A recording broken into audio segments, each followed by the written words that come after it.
دوستو، ایک مرتبہ ایک یہودی حضرت عمر رضی اللہ تعالی عنہ کی خدمت میں حاضر ہوا اور نہایت ادب کے ساتھ مخاطب ہوا۔ اے مسلمانوں کے خلیفہ، میں ایک یہودی ہوں اور میں نے سنا ہے کہ مسلمانوں کا دین سچ میں اس آخری نبی کا دین ہے جس نبی صلی اللہ علیہ وآلہ وسلم کا ذکر ہماری الہامی کتابوں میں موجود ہے۔ اے خلیفہ دوم، میں آپ سے کچھ سوالات کرنا چاہتا ہوں۔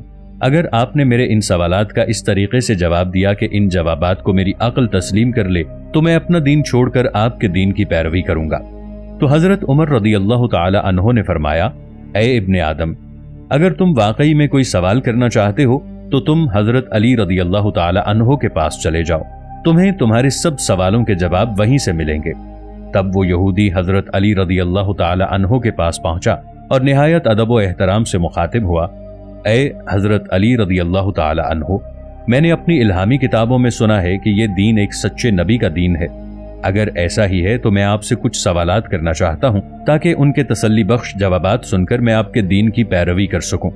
حضرت علی رضی اللہ تعالی عنہ کہنے لگے کہ اے ابن آدم، مجھ سے جو بھی سوالات کرنا چاہتے ہو بلا جھجک کہو، میں تمہیں ان کے صحیح جواب دوں گا۔ تب وہ شخص کہنے لگا، میرا سب سے پہلا سوال یہ ہے کہ وہ ایسی کون سی چیز ہے جس کے نہ ہاتھ ہیں، نہ پاؤں ہیں، نہ جسم ہے، سارے کا سارا منہ ہے۔ میرا دوسرا سوال یہ ہے کہ زمین پر وہ کون سی ایسی چیز ہے جو ہر وقت چلتی ہی رہتی ہے، کبھی رکتی نہیں۔ میرا تیسرا سوال یہ ہے کہ روئے زمین پر ایسا کون سا درخت ہے جو بغیر پانی کے پیدا کیا گیا تھا۔ میرا چوتھا سوال یہ ہے کہ آپ کا دین کہتا ہے کہ لوگ جنت میں کھائیں گے، پیئیں گے، مگر پیشاب اور پاخانہ نہ کریں گے، یہ آخر کیسے ممکن ہے؟ میرا پانچواں سوال یہ ہے کہ وہ ایسا کون سا درخت ہے جس کے سائے میں انسان 100 سال تک چلتا رہے، اس کا سایہ پھر بھی ختم نہ ہو۔ میرا چھٹا سوال یہ ہے کہ ایسا کون سا انسان ہے جس کی عمر خود تو 50 سال تھی لیکن اس کے بیٹے کی عمر 100 سال تھی، یعنی وہ بیٹا اپنے باپ سے 50 سال بڑا تھا۔ میرا ساتواں سوال یہ ہے کہ اس زمین پر ایسے کون سے انسان تھے جنہیں مرنے کے بعد دوبارہ زندہ کیا گیا۔ پھر آٹھواں سوال یہ ہے کہ اس زمین پر ایسے کون سے 2 جانور تھے جنہیں مرنے کے بعد دوبارہ زندہ کیا گیا تھا۔ میرا 9واں سوال یہ ہے کہ وہ اللہ تعالیٰ کے ایسے کون سے پیغمبر تھے جنہیں اللہ تعالیٰ نے آسمان سے زمین پر بھیجا تھا۔ وہ پیغمبر نہ جن تھے، نہ انسان، اور نہ ہی فرشتہ تھے۔ میرا 10واں سوال یہ ہے کہ جب حضرت موسیٰ علیہ السلام نے اللہ تعالیٰ سے کلام کیا تھا تو کیا حضرت موسیٰ علیہ السلام سے پہلے اور حضرت آدم علیہ السلام کے بعد ان کی اولاد میں سے کسی کے ساتھ اللہ تعالیٰ نے کوئی کلام کیا تھا؟ اگر کلام کیا تھا تو کس سے کلام کیا تھا اور کیا کلام کیا تھا؟ حضرت علی رضی اللہ تعالی عنہ نے فرمایا، تمہارا پہلا سوال یہ ہے کہ وہ ایسی کون سی چیز ہے جس کے نہ ہاتھ ہیں، نہ پاؤں ہیں، نہ جسم ہے، بس منہ ہی منہ ہے۔ تو اے بندہ خدا، تم اپنے ذہن میں اس بات کو بٹھا لو کہ وہ چیز دوزخ کی آگ ہے۔ دوزخ کی آگ ہر چیز کو کھا جاتی ہے۔ دوزخ کی یہ آگ کافروں اور مشرکوں کو اس طرح کھائے گی جیسے کوئی صدیوں سے بھوکا جانور ہو۔ اس جہنم کی آگ سے بچنے کے لیے لوگ رو رو کر، تڑپ تڑپ کر موت کی دعا مانگیں گے، لیکن ان کا ٹھکانہ جہنم ہی ہوگا۔ اب تمہارا دوسرا سوال یہ تھا کہ وہ کون سی چیز ہے جو ہر وقت چلتی ہی رہتی ہے، تو وہ چیز پانی ہے۔ اللہ پاک نے تمہارے لیے پانی کو منتخب کیا۔ ناظرین، پانی کے چلنے میں اللہ تعالیٰ نے انسانوں کے لیے ایک یہ بھی راز رکھا ہے کہ اگر تم ہدایت کے راستے پر چلو گے تو تمہارے لیے خود بخود راستے بنتے چلے جائیں گے، جیسے پانی خود بخود اپنا راستہ بنا لیتا ہے۔ جس طرح انسان دنیا میں نا امیدوار اور پریشان رہتا ہے، اللہ کے راستے پر چلنے سے خود بخود منزلیں آسان ہو جاتی ہیں۔ تم اللہ کی راہ پر چلو، اللہ تمہارے لیے آسانیاں پیدا کرے گا۔ تمہارا تیسرا سوال یہ ہے کہ وہ کون سا درخت ہے جو بہت جلد اگایا گیا تھا۔ تمہارا تیسرے سوال کا جواب یہ ہے کہ وہ درخت اللہ تعالیٰ نے اپنے نبی حضرت یونس علیہ السلام کے لیے ایک دم زمین سے اگایا تھا۔ 40 دن تک مچھلی کے پیٹ میں رہنے کی وجہ سے آپ کا سارا گوشت گل چکا تھا، اور جسم گلنے کی وجہ سے آپ رو رو کر اللہ تعالیٰ سے صحت یابی کی دعا مانگنے لگے، تو اللہ تعالیٰ نے حضرت محمد مصطفیٰ صلی اللہ تعالیٰ علیہ وآلہ وسلم کے صدقے فوراً آپ کی دعا قبول کی اور زمین کو حکم دیا کہ اے زمین، میرے نبی یونس علیہ السلام کے لیے آرام کے لیے ایک سایہ دار اور پھلدار درخت اگاؤ۔ اور اللہ کے حکم سے ایک ہی لمحے میں زمین سے پھلدار سایہ دار درخت نکل آیا۔ اس درخت پر لگے پھل کو کھا کر حضرت یونس علیہ السلام دوبارہ صحت یاب ہو گئے۔ بس یہ وہی درخت ہے جو زمین سے بغیر پانی کے ایک لمحے میں پیدا ہوا تھا۔ اب تمہارا اگلا سوال یہ ہے کہ جنت میں لوگ کھائیں گے، پیئیں گے، لیکن ان کو حاجت پیش نہیں آئے گی۔ تم کہتے ہو کہ یہ ناممکن ہے، تو اے ابن آدم اس کی مثال دنیا میں ہی موجود ہے۔ جیسے ہر بچہ ماں کے پیٹ میں 9 ماہ تک خوراک کی نالی سے کھاتا اور پیتا رہتا ہے، 9 ماہ تک ماں کے پیٹ میں کھانے پینے کے باوجود بھی وہ پاخانہ اور پیشاب نہیں کرتا، اسی طرح اگر اللہ یہ چاہے کہ جنت میں اس کے لوگ کھائیں پئیں اور انہیں رفع حاجت پیش نہ آئے تو ایسا ہی ہوگا۔ بے شک اللہ ہر چیز پر قادر ہے۔ جنت میں جب لوگ جہاں سے جی چاہے کھائیں گے، لیکن جب ان کو پیشاب اور پخانے کی حاجت پیش آئے گی تو اللہ کی طرف سے بس ایک خوشبودار ڈکار آئے گی تو ان کی حاجت روائی ہو جائے گی۔ اب تمہارا اگلا سوال یہ ہے کہ وہ کون سا درخت ہے جس کے سائے کے نیچے انسان گھوڑے کی رفتار سے 100 سال تک چلتا رہے پھر بھی اس کا سایہ ختم نہ ہو؟ تو اے ابن آدم وہ درخت شجر طوبہ ہے۔ یہ درخت جنت کے درختوں میں سے ایک درخت ہے۔ یہ اتنا بڑا درخت ہے کہ اس کی شاخیں اور ٹہنیاں جنت میں موجود ہر گھر تک پہنچتی ہیں۔ یہ درخت 7 آسمان تک پھیلا ہوا ہے۔ اس درخت کے نیچے اللہ تعالیٰ نے مشک، زعفران اور عنبر کے بڑے بڑے پہاڑ بنا رکھے ہیں۔ جنتی لوگ جس پھل کی بھی خواہش کریں گے وہ انہیں اسی طرح میسر آئے گا۔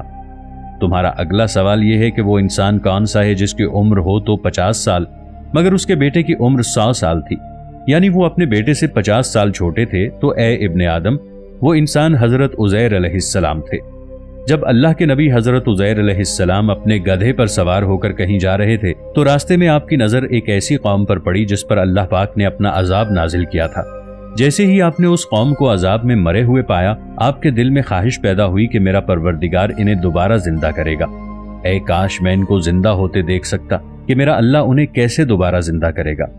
اللہ کے نبی کا یہ کہنا ہی تھا کہ اللہ نے ملک الموت کو یہ حکم دیا کہ زمین پر جاؤ اور میرے نبی کی خواہش کو پورا کرو۔ بس ملک الموت نے آپ کی جان قبض کر لی۔ اس طرح اللہ تعالیٰ نے حضرت عزیر علیہ السلام اور ان کے ساتھ گدھے کو 100 سال تک سلائے رکھا اور 100 سال بعد دوبارہ زندہ کیا۔ تو اے ابن آدم جب ملک الموت نے اللہ کے حکم سے حضرت عزیر علیہ السلام کی روح کو قبض کیا تو اس وقت آپ کی عمر 50 سال تھی اور اسی سال اللہ نے آپ کو ایک بیٹا عطا کیا تھا۔ جب حضرت عزیر علیہ السلام 100 سال بعد دوبارہ زندہ ہونے کے بعد اپنے گھر پہنچے تو آپ کیا دیکھتے ہیں کہ آپ خود تو 50 سال کے ہیں لیکن آپ کا بیٹا 100 سال کا ہو چکا ہے۔ تو اللہ تعالیٰ نے حضرت عزیر علیہ السلام سے فرمایا، جس طرح میں نے تمہیں 100 سال بعد زندہ کیا، بالکل اسی طرح میں ان بستی کے لوگوں کو قیامت کے دن زندہ کروں گا۔ اب تمہارا 7واں سوال یہ ہے کہ وہ لوگ جن کو مرنے کے بعد دوبارہ زندہ کیا گیا وہ کون لوگ ہیں؟ تو اے ابن آدم وہ لوگ اصحاب کہف ہیں۔ اللہ تعالیٰ نے اصحاب کہف کو 309 سال تک ایک ہی غار میں سلائے رکھا اور 309 سال بعد اسی غار میں دوبارہ زندہ کیا۔ بے شک یہ اللہ تعالیٰ کے عظیم معجزوں میں سے ایک معجزہ ہے۔ تمہارا 8واں سوال یہ ہے کہ وہ 2 جانور جنہیں مرنے کے بعد اس زمین پر دوبارہ زندہ کیا گیا وہ جانور کون سے ہیں؟ تو اے ابن آدم تم جان لو کہ ان 2 جانوروں میں سے ایک جانور اصحاب کہف کا کتا ہے۔ اللہ تعالیٰ نے اس کتے کو بھی اصحاب کہف کے ساتھ 309 سال بعد زندہ کیا۔ دوسرا جانور حضرت عزیر علیہ السلام کا گدھا ہے جو ان کے ساتھ 100 سال تک سویا رہا اور اللہ نے 100 سال بعد اس گدھے کو بھی دوبارہ زندہ کیا۔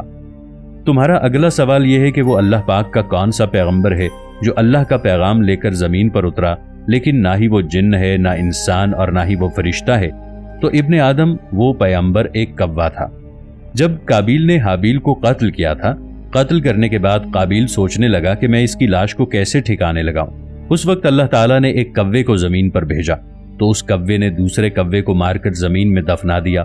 اس کوے نے قابیل کو بتایا کہ وہ اپنے بھائی حابیل کی لاش اس طرح زمین میں دفنا دے۔ اس طرح یہ کوا اللہ کا پیغمبر بن کر زمین پر پہنچا جو نہ انسان تھا نہ جن اور نہ ہی کوئی فرشتہ تھا۔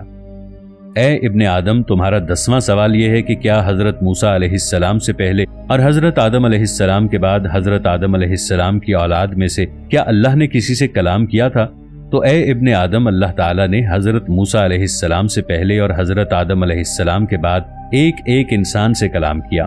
نہ صرف اللہ نے انسانوں سے کلام کیا بلکہ انسانوں نے بھی اللہ سے کلام کیا۔ حضرت علی رضی اللہ عنہ کا یہ جواب سن کر وہ یہودی کہنے لگا، اے علی رضی اللہ عنہ، ہر ایک انسان نے اللہ سے یا اللہ نے ہر انسان سے کیسے کلام کیا؟ تب حضرت علی رضی اللہ تعالی عنہ فرمانے لگے، اللہ کے قرآن میں موجود ہے، حضرت آدم علیہ السلام کی تخلیق کے بعد اللہ تعالیٰ نے ہر اس انسان سے کلام کیا جس کو اللہ تعالیٰ نے زمین پر بھیجنا تھا۔ تو اللہ تعالیٰ نے عالم میثاق میں ایک ایک انسان سے کلام کر کے علیحدہ علیحدہ وعدہ لیا تھا کہ اے میرے بندے، کیا میں ہی تیرا خدا ہوں، اور کیا میں ہی تمام زمین و آسمان اور اس میں بسنے والی مخلوقات کا خالق اور مالک ہوں؟ اور تمام انسانوں نے جواب دیا تھا، بے شک اے خدا، تو بہت عظمت اور بڑائی والا ہے، ہر چیز تیری ہی پیدا کی ہوئی ہے، بے شک تو ہی ہمیں مارے گا اور تو ہی ہمیں زندہ کرے گا۔ پس اللہ تعالیٰ نے فرمایا، میں تمہیں آزمانا چاہتا ہوں، کیونکہ میرے پاس تمہارے لیے نہ ختم ہونے والی عیش و عشرت ہے اور جنت کی تمام لذتیں ہیں، لیکن میں تمہیں عیش و عشرت اور جنت کی تمام لذتیں دینے سے پہلے تمہارے وجود سے خدا ہونے کی اہمیت کو مٹا کر کچھ عرصے کے لیے تمہیں زمین پر بھیجنا چاہتا ہوں۔ زمین پر جانے کے بعد اگر تم نے اپنی زندگی میں مجھے تلاش کیا اور مجھے پہچان کر اگر دوبارہ اپنا خدا مان لیا تو تمہارے لیے جنت میں ایسی ایسی نعمتیں ہیں جن کا تم زمین پر تصور بھی نہیں کر سکتے۔ حضرت علی رضی اللہ تعالی عنہ نے اس یہودی سے فرمایا کہ اے ابن آدم، انسانوں کو فرشتوں سے اس لیے افضل کیا گیا ہے کہ فرشتے اول روز سے یہ بات جانتے ہیں کہ ان کو پیدا کرنے والی صرف اللہ تعالیٰ کی ذات ہے، لیکن جب کسی انسان کا بچہ اس زمین پر پیدا ہوتا ہے اس کے دماغ میں اللہ کا کوئی تصور نہیں ہوتا۔ اسی وجہ سے انسان کو اشرف المخلوقات کہا گیا ہے، کیونکہ اللہ تعالیٰ نے اس کائنات کی سب سے عظیم نعمت انسان کے دماغ کو رکھا ہے تاکہ وہ اللہ کی اس عظیم نعمت کو استعمال کر کے اللہ کی ذات کو تلاش کرے، اللہ کے ایک ہونے کا اقرار کرے تاکہ وہ دنیا میں فلاح پا سکے۔ اللہ تعالیٰ نے انسانوں کی آزمائش کو آسان بنانے کے لیے اس دنیا میں اپنی آسمانی کتابیں اور 1,24,000 کم و بیش پیغمبر بھیجے، لیکن افسوس کہ یہ انسان دنیا کے عیش و عشرت اور لذتوں میں اس قدر کھو گئے ہیں، وہ یہ بات بھی بھول گئے ہیں کہ وہ اس دنیا میں آزمائش کے طور پر بھیجے گئے تھے۔ جو لوگ اپنی عقل کا استعمال کر کے اللہ کو تلاش نہیں کرتے تو ایسے لوگوں کے لیے بہت جلد ایک ایسا وقت آنے والا ہے جب ان کو جہنم کی آگ میں ڈالا جائے گا اور یہ چیخ چیخ کر اپنے گناہوں کا اقرار کریں گے اور اللہ سے رو رو کر فریاد کریں گے کہ ان کو ایک بار دنیا میں بھیجا جائے، وہ خالص اسی کی عبادت کریں گے، لیکن اب وقت گزر چکا ہوگا، اللہ تعالیٰ پر ان کی کسی فریاد کا کوئی اثر نہیں ہوگا۔ جیسے ہی یہودی نے حضرت علی رضی اللہ تعالی عنہ کے منہ سے یہ باتیں سنی تو اس نے کلمہ شہادت پڑھا، لا الہ الا اللہ محمد رسول اللہ، میں گواہی دیتا ہوں کہ اللہ کے سوا کوئی عبادت کے لائق نہیں اور حضرت محمد مصطفیٰ صلی اللہ تعالی علیہ وآلہ وسلم اللہ تعالیٰ کے آخری رسول ہیں۔ اللہ تعالیٰ سے دعا ہے کہ اللہ تعالیٰ ہم سب کو نیک اعمال کرنے کی توفیق عطا فرمائے تاکہ ہم دنیا کی آزمائش سے بخوبی گزر کر جنت کی عیش و عشرت میں جا سکیں جو ہمیشہ رہنے والی ہے۔ آمین۔